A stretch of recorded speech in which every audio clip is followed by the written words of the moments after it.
impeachment is a number game. Nagdepende sa kadaghanon sa imong suporta. Kaya kung walay numero, dili ka kapa-impeach. Siyempre, nagsalig sila karon, kaya ang ilang tanaw may gala, ang numbers is uyon gihapon kang BBM or iya gihapong mga kaalyado, mga kaigsunan. Now, nagpadayon namang yun ni, gikan mga higala sa ilang pag-decide nga naay unod, naay porma, unya sufisyente sab may higala sa ground for impeachment. And then they proceed mga higala to hearings, no, proceedings. In fact, may higala kapila na nila na imbitahan og suko kayo surok ilang dugo nga di gyud mo attend mga higala si BP Sara, even ang iya mga abogado, mga kaigsunan kay dako ang pagtuo sa council. Di man po di basta-basta ni mga abogado ni BP Sara. Dako ang pagtuo sa council mga higala nga ang proper nga venue o forum is tuwa dito mga higala sa Senado og dili diya mga higala sa Committee on Justice nga matod pa karon naga-act as mini trial mga igsoon. Bullseye. Kauban si katropang Arnel Cortez. Nan. Bullseye. Niini nga kamatuoran, uni rason may higala nga nagpalaban, nagpatabang ang kampo ni BP Sara ngadto na sa Korte Suprema, ang pinakataas nga hukmanan mga higala sa atong nasod, aron nga maisyuhan may higala og temporary restraining order o TRO kana mga higalang proceedings nga gihimo karon sa Committee on Justice, mga katropa, kay sa katarungan lagi nga they are going beyond sa ilang mga higalang constitutional mandate. Pero wala man sa ingon nga wala muhatag ang Korte Suprema. Ang gihimo sa Korte Suprema, of course, as usual, gipatubag mga kaigsuunan, no? Gipatubag ang Kamara, gihatagan og napulo kaadlaw nga tubagon mga igsuon ang petisyon sa Vice Presidente. Ang akong hindi na tamakurat, pero makita gyud ba nga kung pwede palang tanggalan nilang abogado si Sara just to make sure may gala nga wa siya laban og dapat matanggal gyud siya. Oh.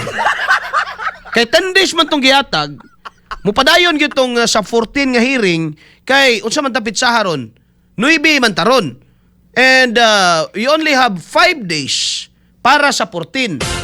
So magpadayon gyud ng 14, pitsa 14 nga hearing mga kaigsunan. Ang akong gikalibgan nga nganong ingana gyud mo makareact. Labi na mga higala kining mga membro sa House Committee on Injustice. Si Ridon, dismayado kuno siya, suko kuno siya. Ano man mo dangop ng Vice Presidente sa Korte Suprema, iya man ang katungod. Hinumdumi, dili siya convicted ha. Wala pa siya, na ba may napamatud-an diha, dili pa siya convicted. Na ba siya kuan diha? Kanang inyong mga gipasangil, hagbay raman ang niagi pod sa una may gala squadcom. Bullseye. Bullseye. Una may gala nga, perting sukuan ni Sindan niya. Bahalag magkahiwi-hiwi ang agi mga iso na labira. Sige daw, paminahon na to kay matod pa niya, ang BP nagipit, sa Korte Suprema kumakapit. Ang Vice President nagipit, sa Supreme Court talaga kumakapit. Hiwi rang agi ni mo do. Wala talaga siyang balak harapin itong kaso na kinahaharap niya ngayon dito sa impeachment sa House of Representatives. Alam natin na talagang desperado na sila, natatakot na lumabas ang ebidensya, natatakot na lumabas ang katotohanan. Kasi alam ni VP Sara, paglabas ng ebidensya, wala na siyang takas. Sir, how will this affect the court? Well, sana wala itong epekto doon sa proseso natin dito sa House of Representatives. Dahil ito isang constitutional mandate na dapat natin gawin at dapat natin ginagawa. Habang ginagawa natin iba pang mahalagang trabaho na tugunan ang problema ng ating mga kababayan. Kung have you read the petition po filed by the VP Sara Camp, and how confident are you that the SC will jump this petition? Well, sa totoo lang, yung manirace si Sara Duterte doon sa kanyang petition sa Supreme Court ay covered na nung mga ginagawa natin dito sa House of Representatives in terms of complying with the Constitution, the House Rules on Impeachment, and even the ruling of the Supreme Court. So walang dahilan para maantala itong sinasabi nating matagal ng long overdue na paglilitis sa kanya. Dahil may utang na katotohanan ang VP sa taong bayan at ito yung panahon para siya ay humarap dito. Sir, hindi po kayo nakakamba kasi yung isa sa mga ginamit arguments ulit is yung violation dun sa 1-year bar, which was the reference sa Supreme Court bakit naging unconstitutional yung first impeachment. So, wala po ba kayong fears about that argument this time?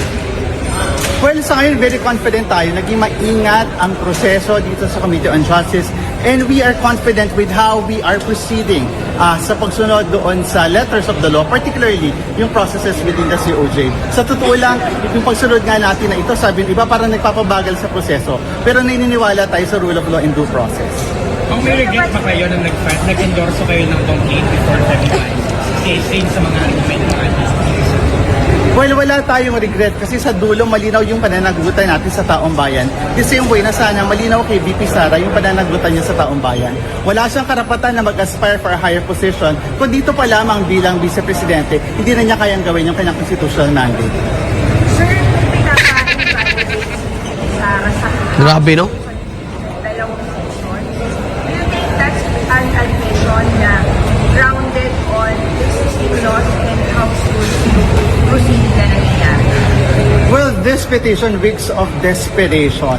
At alam natin kapag desperado, talagang gagawin ang lahat para ma-derail yung process. And we hope that the Supreme Court will see that we are fully compliant with not just the Constitution but even with their own rulings. Ang Vice President Okay. sa Supreme Court talaga Bullseye! kumapit. Confirmed, wala talaga siyang balak harapin itong kaso. XFM Katropa. O sa ingon mga higala ni Sindanya, ang BP nagipit sa ombudsman sa Supreme Court kumakapit. Ba't parang kayo ang takot? Di ba murag dili man si BP Sara ang nahadlok, murag kamo man na yung dunay kahadlok nga. Wala gyud mahunong gyud ato ang kuanan ni. Parang hindi naman si BP Sara ang takot parang kayo ang takot. Nganong suko man kaayo mo nga sa dihang ang Vice President nagpalaban, no? Ngadto mga higala sa Supreme Court, iya man ang katungod. And then the Supreme Court mga higala nag-rules out nga, okay, wala may gihatag at TRO, but then gipatubag. Gipatubag mga higala, di mo manubag, panubag mo. Okay man ang due process, gisgutan, but kung wala akong ginaingon mga higala, wa man ko'y labot diha ang bias. Dili kayang makaber sa due process ang ilang bias. No? Dili makayang makaber sa due process ang ilaha mga igalang agenda that there is one only. Unsa na nga plan karon? Plan C naman siguro ni. There is one only goal mga higala ni ini. To impeach VP Sara aron nga dili siya makadagan mga higala for the next election and aspiring for higher position. Ngano man? Klaro man wa mo mudaog nila. Unya ko mudaog si VP Sara, kahibaw man sa sila mga higala nga mabalikan gyud pud sila. Bullseye! Bullseye! Sumunod ako kayong problema karon nila. Hindi ba problema ni VP Sara? Kadaghan na yang abogado, problema na nila. Kay nakulbaan sila karon kay niabot naman pud Supreme Court. Unya basin og moingon na pud Supreme Court nga unconstitutional ng ilang ginahimo, di tagam na pud mahiwi nagsamot ning Pinawa! Mahiwi nagsamot ron Sindanya. Grabe makalitok mga higalang accountability, kini mga higalang atraso kuno sa nasod. Ngano di ay mga katropa og kana wala man koy problema ana kanang mangita kag accountability okay na, pero kung kanang pinili lang accountability nga ang imong accountability imo lang singlon ang katong target sa inyong political plans or kana lang si VP Sara nyawa mo na suko anang flood control wala man di ba kadungog baka aning persisindan niya may gala na suko kang BBM dakong bungot sa ito inis persi Bullseye! Bullseye! wala ti siguro ninyo na diha mas mayo ganina ang nindot gani ana bay magbutuhan na sila total mulusot man kagyapon para magkaalaman ang mga abogado, mga higala ni VP Sara, ready na. Hugay naman ang andam. No? Dili lang yun siya mutubag diha sa Committee on Justice. Gano man, bay, kinailan ba bang i-explain? Ipiton ka diha ng mga tawhana na. Laila de Lima, Ilado mga higala nga anti-Duterte. Kisa pa, Jerby Luistro, Eri Ridon, no? Apil ba ni si kinsa pa si Benny Abante. Kinsa pa may naadi ang mga katropa. No? Klaro kaayo. So that is not may gala the proper forum. Dili na mo tama ka kuan. Ngano man although yes sige constitutional na pero bias na eh. Bias na mga gala diha. No? Kapila na even ang ilang mga kauban gipahimangnuan sila ayon yung buhatan na kay delikado na. Pero ang ilang gihimo mga igala gisumo nilang ombudsman, gipangayo nila mga igala ang sal-en ni BP Sara. Unya uting kayon bagyod nila from the start. No? Gikan sa pagsulod may gala ni BP Sara sa public service until now. Oh, dili ba na matawag may gala nga fishing expedition? Kung naa kay pasangil, dapat sangkap na ka, equip na ka sa imong ebidensya, di kay mangayo pa ka dito sa ombudsman. Unya anha pa mo magpangitaay. Inighisgot na ninyo anang inyong problema. Bullseye! Bullseye! Mao na di may galay na kapait. Yan na sila ni Rufus Rodriguez, delikado ng inyong gihimo, fishing expedition na. Naminaw ba ni mga kurimaw? Wala eh. Siya man ni Maminong. Ano man? Oh, unsa to? Mga bobo! Oh, good. Minaw ba ni sila? Wala. Kaya ilang goal may gala. Basta, maura ni atong objective, mapapha si Sara Duterte. Period. Bullseye! Bullseye! Naban ni sila yung mga moral ascendancy? Wala. Sila man gani mismo. Pagkapasag, salin gani dito may gala sa ombudsman. Diba? Wag gani sila kuan? Kining pasag ilahang kuan kining salin suko-suko na gani kuno Hyros Buing Rimulya. Unya si Chiloy Garafil may galagi risbakan.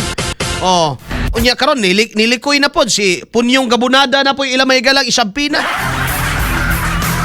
Pangitaasan ninyo tong kuan oy. Pangitaasan ninyo tong salin sa inyong mga congressman. Kuyawa na ninyo hisgot mo anang irregularity, unexplained wealth unya. Kamo mismo ang inyong salin dili pa mahatag-hatag sa secretary sa SecGen mga igala sa House of Representatives. Oh, come on. Pagka nga bagaas yung mga dagway. Bullseye! Kauban si Katropang Arnel Cortez. Bullseye!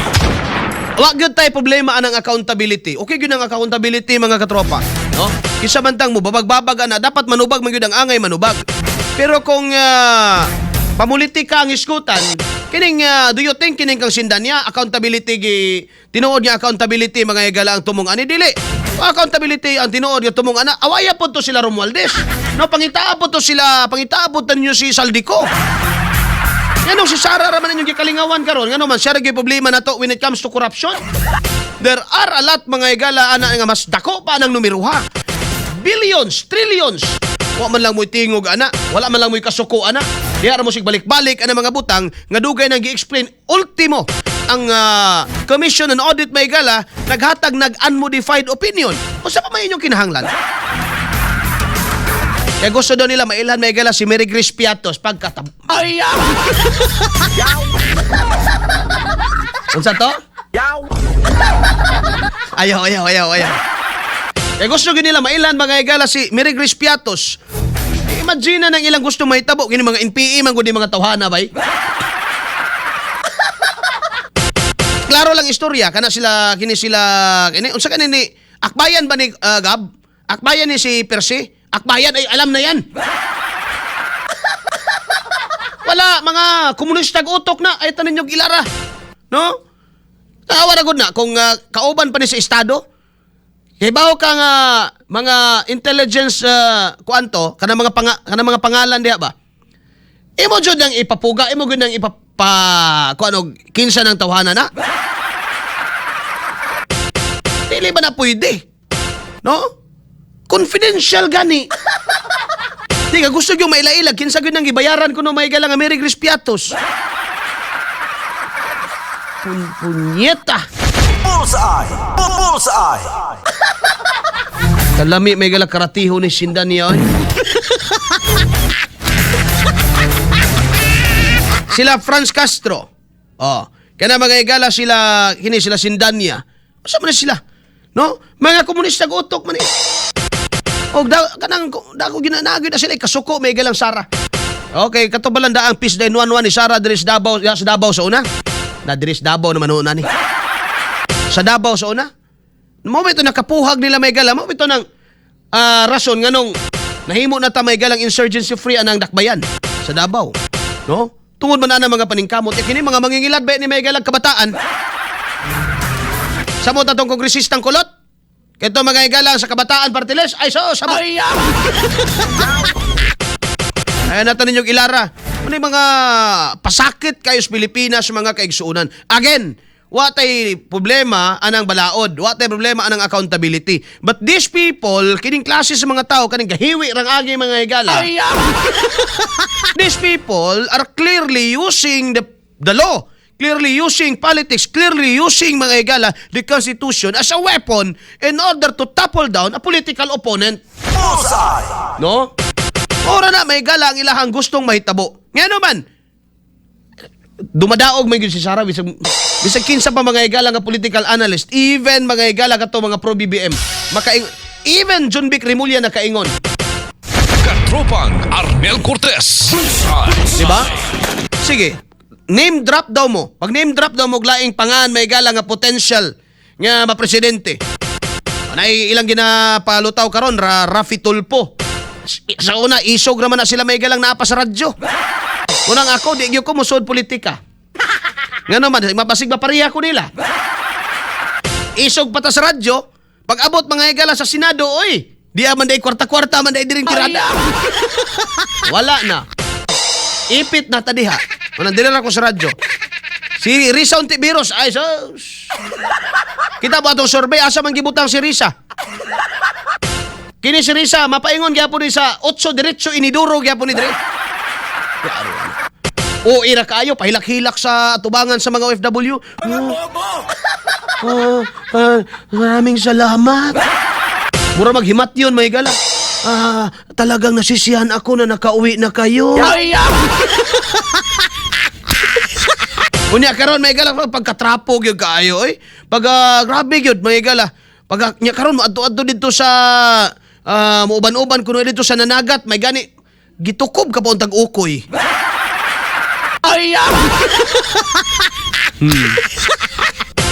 Uban-uban kuno dito sa nanagat kay samahan natin ang ating mga kapwa Pilipino. Istorya hepot ginagmay. Kauwi. Bullseye. Yang PhilHealth budget giun sa nimo. Bullseye. Kauban si Katropang Arnel Cortez. Bullseye. May mga tawhanan ni mga igalag. Pwede pa lang mamili, Lord. Pwede mamili ka ng mga kuhaono ni Mos Pilipinas, Lord. Apila na Australianis palihog, Lord. Kaya utrosan ng pasakit. Again, walay problema. Dili ta kontra ng accountability. Dili ta kontra na mga igala ng accountability, balaod. Dili ta kontra na. Ang atong gikontrahan diri ba kay igsoon, gumikan kay gigamit nila ang balaod. They are weaponizing the law in order to topple down political opponent. Klaro kayo na. Kaya nga naman, if they are for accountability per se, kung para yun sila bigala sa accountability by itself, then dapat dili selective ang ilang rage. Dili selective ang imong kasuko. If you are really for anti-corruption, you are anti-corruption, mga katropa, and you are for the advocacy of anti-corruption, your rage against corruption should not be selective. Nga naman, mahog manggod may galang bias. No? Doon na kay prejudice. Suko lang ka pag sara. Pagka BBM nga kawat hisgutan, hilom pa ka sa minteriyo diha. Kani sila, di ba? Double standard man na sila. Impeach Sara now. Pag abot kang BBM, wala muna. Bigyan muna natin, hanapan muna natin ng ebidensya. Awa. Impeach Sara now. Si BBM, hindi pa kami nananawagan na ano. Iyaw mo na. So, dili ta ninyo makumbinsi. Muna atong gikasuko diya mga igala. Gumikan kay ginagamit nila ang balaod, gibaboy nila ang atong konstitusyon mga kaigsuunan, gigamit nila ang balaod mga igala para sa ilang politikanhong interes. Bullseye. Bullseye. Muna klarong istorya diha mga kaigsuunan. Bullseye.